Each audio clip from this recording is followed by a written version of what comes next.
Check this out. You see all of these houses? I don't see houses. When I was young and got exposed to the game of real estate investing, it turned into my financial future. It became an opportunity for me to become financially free. It became an opportunity for me to give my family everything that they wanted. And now everything that I have today is because of everything that you see right here. So today I'm gonna share with you why I invest in real estate, how I got started, and how you can too. So I got married really young, and our church had recommended that we kind of take this newlywed class that would basically help us get financially organized. They were teaching like basic life skills and how couples can communicate, but they also had this class on budgeting. And it was taught by this guest lecturer who, there was something weird about him, like he felt different. His views on money seemed strange, and I went up to him after, and I just said, "What do you do for a living?"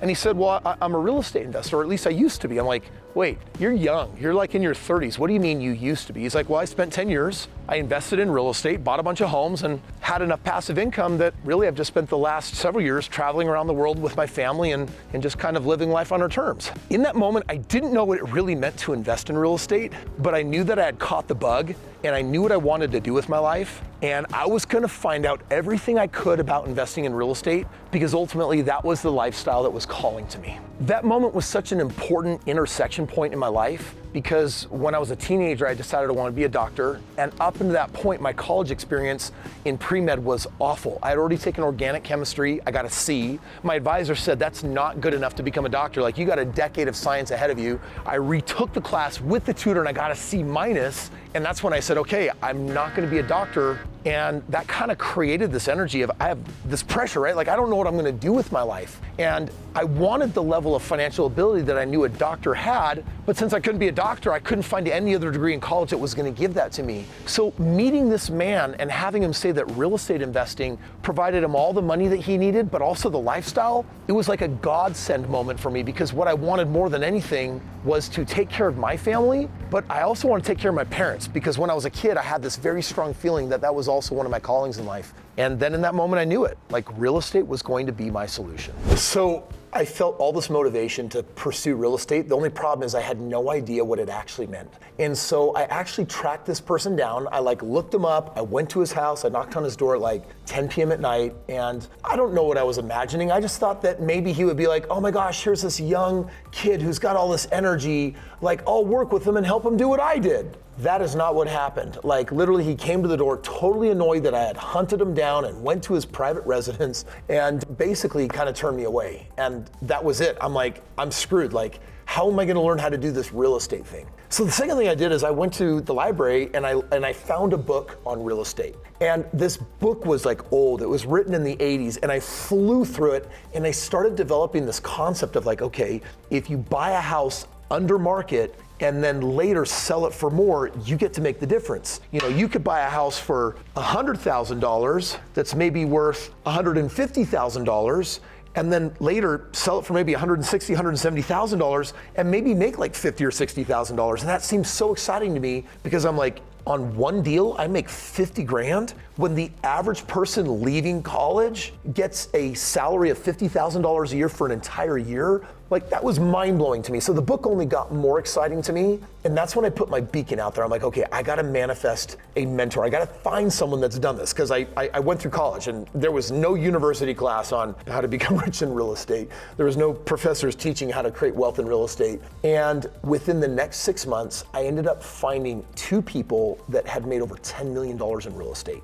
And fortunate for me, both of them agreed to be my mentor. And so I finally had people that I could start learning from and people I could start doing deals with. By the way, one of the greatest joys of my life today is doing for you what my mentors did for me. You can click the link below and learn more about what mentorship looks like. Because if you're starting with nothing, I can show you how to start slaying it in real estate. So my first mentor basically said, okay, Kris, what I need you to do is save up like $5,000, because we're gonna buy a tiny little bungalow house and we're gonna do it traditionally. Like, is that all I need to do, save up $5,000? He said, no, you need to get a 2-year work history in the same industry. And he said, you've been at this company for almost a year and it sounds like you're not enjoying it very much, but if you can just stick with it for another year, you can get qualified by a bank to then buy this house. And so I'm like, okay, is that all I need to do? He said, no.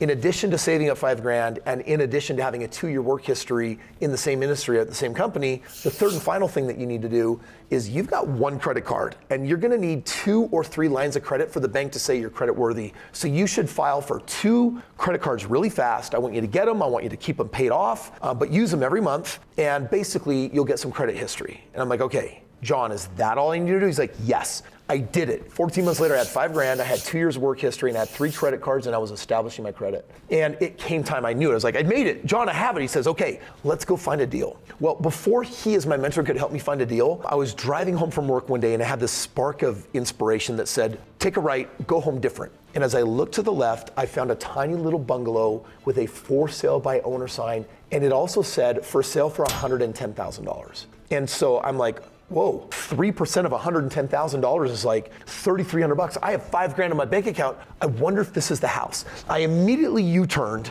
parked my car, and before I knew it, my feet were like going to the hatchback where I grabbed like pen and paper, walked up to the front door, and before I knew it, I knocked. And that's when I realized that my heart was exploding in my chest because I had no idea what I was doing. A grumpy woman came to the door. She said, what do you want? And I said, I'm interested in your house. I'd like to buy it. And the weird thing is I didn't ask her name, I didn't tell her my name, and I didn't ask to see the house. The first thing that I did, because I was untrained and a total idiot, was I actually negotiated. I said, I'd like to buy your house for $100,000. I did not know if this was a good deal. And all I did was take $10,000 off, and I assumed that that was the right move to make. She slammed the door in my face while saying no. And then I couldn't believe that I just did that. And I took my breath for a moment. And then I knocked again and I said, can I at least see the house? And she said, sure. She walked me through the house. I mean, it was kind of a dump. This was not a great situation, but the house felt really good. So that night I went over to my mentor's house. He looked up the address and he said, Kris, that house is probably worth $150,000 fixed up. If you can get it for $110,000, it's already priced really well.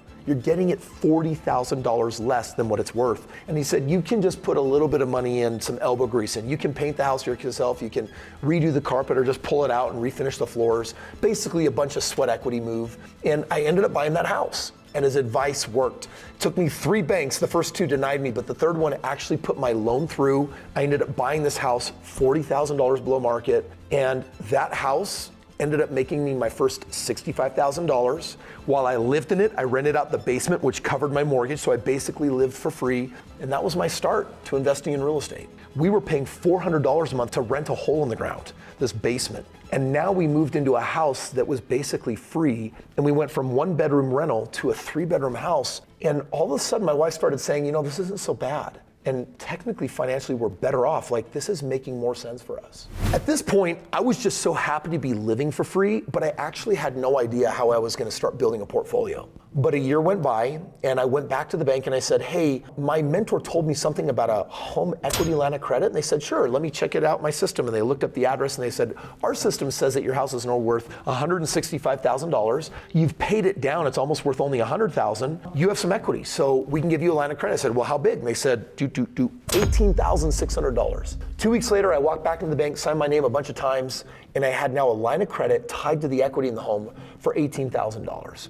I used that equity and I found another house. This time I used a strategy of my mentors. He said, I want you to go look for realtors that represent distressed properties. So I went through all of these real estate books and I kept looking not for houses. I kept looking for realtors that seemed to specialize in fixer-uppers and distressed properties and foreclosures. And I remember Saturday morning calling all 10 of these realtors that I had collected. And I said, hi, my name is Kris Krohn. I'm pre-qualified to buy a property. I'm looking for a 20% discount. 8 out of the 10 of them totally laughed at me and said it can't be done. 2 of them said sure. And that afternoon, one of them sent me a property. It was a foreclosure that just came up on the market. The house was worth $250,000 and it was listed for $160,000. That afternoon, I met them at the house. I walked through and I'm like, oh my gosh, this is a 3,000 square foot house that is worth $250,000 that I can get for $160,000, and I'm just the very first one to see it. And so we ended up submitting an offer that very day, and we told the bank we wanted them to respond that day. And they didn't until the next day, but they came back and they said, we've accepted your offer. And so all of a sudden, I'm like, okay, I have to buy this. I had the down payment from my home equity line of credit, And 30 days later, I bought this house. And it didn't take my money, it took the equity from my first home that I transferred into the second home. Now the cool thing on this house was I was starting to investigate my strategy of like, what do I want to do? Do I want to flip it? Do I want to hold it? One of my mentors said, okay, Kris, I want you to try a lease with an option to purchase. I said, what's that? He said, I want you to put a for rent sign in the yard, but also I want you to put for sale by owner, and another sign is no bank qualifying, house for sale. And I said, what does all that mean? He said, I'll walk you through it. Put the signs up, and then all of a sudden I listed that. I started getting phone calls like crazy. And what I did was I just read the script that said, hi, I'm not looking to rent the house. I'm looking to sell it to someone that wants to buy it down the road. I very quickly found a family that's like, I'll give you a $3,000 down payment, cash, non-refundable. And instead of paying rent of $1,400 a month, I'll pay $1,600 because I'm gonna take care of it and I wanna buy this. And you're being so good to act like a bank to finance it for me. Well, the family lived in that house for a number of years, and I got that $3,000 up front. My mortgage was $1,000, but my rent was $1,600, so I made $600 a month. And I remember like a month after they moved in, my wife pulled me aside one day. It was like Saturday morning, she was working on the bills, and she said, Kris, something weird is happening with our budget. I said, Clem, what's happening? What's wrong? She said, well, our house, we live in for free because the rent from the basement covers the house. I said, yeah. She says, but the second house, there's like $600 left over every month and I don't know what to do. I said, well, what are you doing? She's like, well, I'm just gonna pay down the credit cards. And I said, fine, that made her very happy. But when we were done meeting, she said, Kris, you bought one house and we live for free. You bought a second house and we're making $600 extra, which for poor people was a lot of money. And I remember when she turned to me and she said, Kris, can we do this again and again? And it was like all of a sudden, I'm like, oh my gosh, I have her full support. And I said, let's dream. Like, what do you mean? She says, well, you don't like your job and college isn't really taking you where you want to go. Like, how many homes do you need to not have a job? And I'm like, well, if I made $500 positive cash flow in every house and we had 20 houses, that's like $10,000. And to us, $10,000 was like, we are rich. Like, we're rolling in the dough like a baker's knuckles. And so that became our goal. The dream was 20 homes, each making $500 on each one of them. And 3 years later, we bought our 25th home and never used any more of our money, never used credit. And these 25 homes ended up paying us over $12,000 a month. And that was the moment I turned to my wife and I said, is today the day? She said, absolutely. I walked into my boss's office that morning and said, I'm done. And I was just graduating college and I quit my job and basically retired because I didn't need to get a job. Driving home on the highway that day, I put my top down, wind in my face. I started calling up everyone, family and friends, and saying, I did it. Like, I don't need a job, I'm out.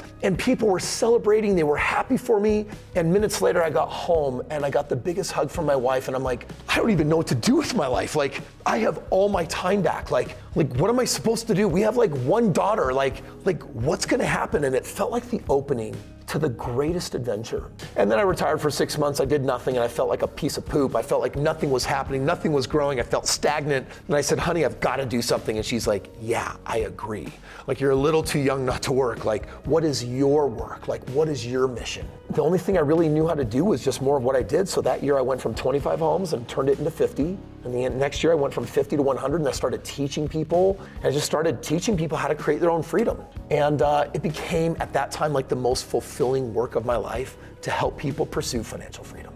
I'm definitely never gonna stop investing in real estate. Like, it will go on forever because at this point, it's legacy work. I've mechanized my system so that it's automated. Like, I don't even spend an hour a month on my real estate portfolio. I've got a team of people that just build it for me. I even find people that watch all my videos. They're like, Kris, partner with me. I got a 401k, I got an IRA, work with me or mentor me or teach me how to invest in real estate. And so these days I produce online content, I educate, I teach people, they watch my videos. And then if they want help with me as a mentor, helping them do it, whether they want to do it on their own or they want guidance or help, I do it all. And it's like my favorite thing that I do now. If you're watching this and you maybe caught the real estate bug right now or some other time and you're like, Kris, I'm stuck, man, like, I need help, then let me be your mentor. It's super simple. There's a link under the video to just say, Kris, I want a free multimillionaires game plan. Show me how it's done. Show me how to do it. And if you've got some money, I'll show you how to get started in real estate really fast.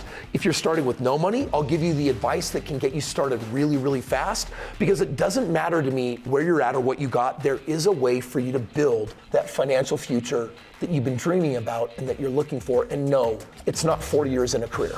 And no, it doesn't have to take 10 years. It can take a matter of years if you're focused and you have the right mentor. And if you like me and you think I might be your mentor and you want me to try you on, click click below, fill out the form, connect with my team. Let's find out if we're a match. Well, it's not 2003, it's 2024. 20 years have passed and times have changed, and yet the strategy works the same. But if you want to know, 2024 has some very different real estate dynamics. And if you want to know how to invest and get started in 2024, watch this video right here. Let me show you.